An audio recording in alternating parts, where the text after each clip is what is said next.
Mei 1998, di saat para elit politik di Jakarta sibuk berebut kursi, di akar rumput ada sebuah narasi yang sengaja disebar lewat gang-gang sempit dan pasar tradisional.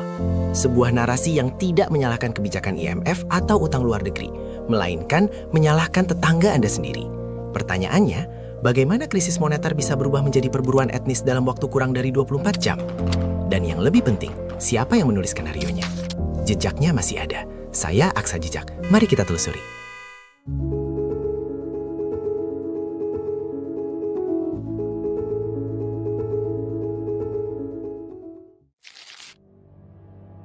Secara logika ekonomi, jika rupiah jatuh, yang salah seharusnya adalah kebijakan bank sentral atau spekulasi falas. Tapi di lapangan, logikanya dibelokkan. Laporan Tim Gabungan Pencari Fakta atau TGPF menunjukkan pola yang rapi dan sistematis. Kerusuhan Mei 1998 tidak muncul begitu saja. Ada instruksi yang jelas untuk mengarahkan kemarahan rakyat, yang kelaparan, kehilangan pekerjaan, dan frustrasi ke satu titik, etnis Tionghoa. Ini adalah bentuk scapegoating klasik atau kambing hitam, strategi di mana masalah yang kompleks diarahkan kepada kelompok tertentu, sementara penyebab sebenarnya tetap tersembunyi.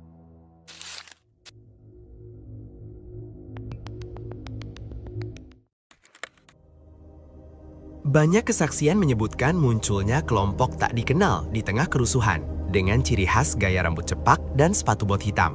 Mereka bergerak cepat, provokatif, dan sistematis, memicu massa untuk menyerang dan membakar toko-toko, sementara warga lokal kebingungan atau takut untuk bereaksi.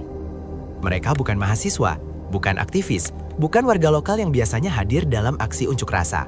Mereka adalah operator, bagian dari struktur yang memastikan kemarahan publik tidak diarahkan ke pusat kekuasaan, melainkan ke arah horizontal, kepada sesama warga yang secara ekonomi lebih lemah atau berbeda etnis.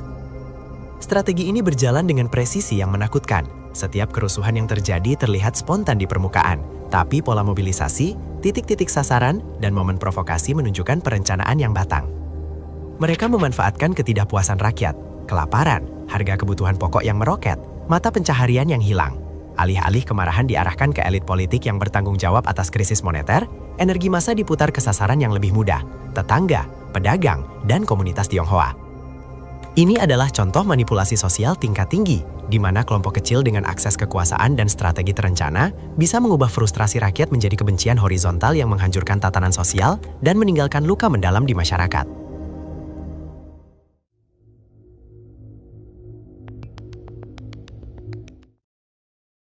Dampaknya tragis.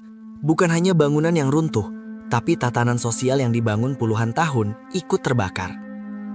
Di saat elit politik saling menyelamatkan posisi dan mencuci tangan, rakyat di lapisan paling bawah justru dipaksa saling berhadapan. Tetangga melawan tetangga, orang miskin melawan orang miskin. Penjarahan ini tidak pernah menyelesaikan krisis.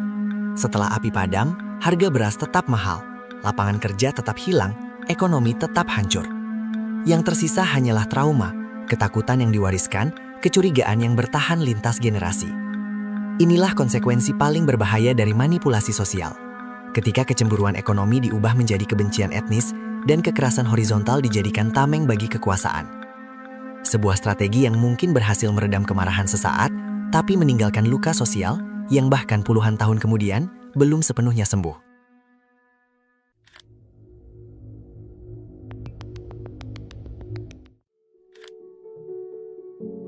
Melihat sejarah 1998, kita belajar satu hal penting. Di tengah krisis, musuh terbesar kita bukanlah perbedaan etnis. Musuhnya adalah mereka yang memanfaatkan perbedaan itu untuk menyelamatkan diri sendiri. Narasi kebencian tidak pernah muncul begitu saja. Ia selalu lahir di saat publik paling rapuh, saat ekonomi runtuh, saat kepercayaan hilang, dan saat akal sehat kalah oleh rasa takut.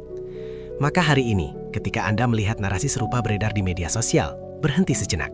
Jangan langsung marah. Jangan langsung memilih sisi. Tanyakan satu pertanyaan sederhana. Siapa yang paling diuntungkan jika kita saling membenci? Saya Aksa Jejak, tetaplah kritis. Karena dalam banyak peristiwa besar, kebenaran seringkali sengaja disembunyikan di balik kepulan asap kerusuhan.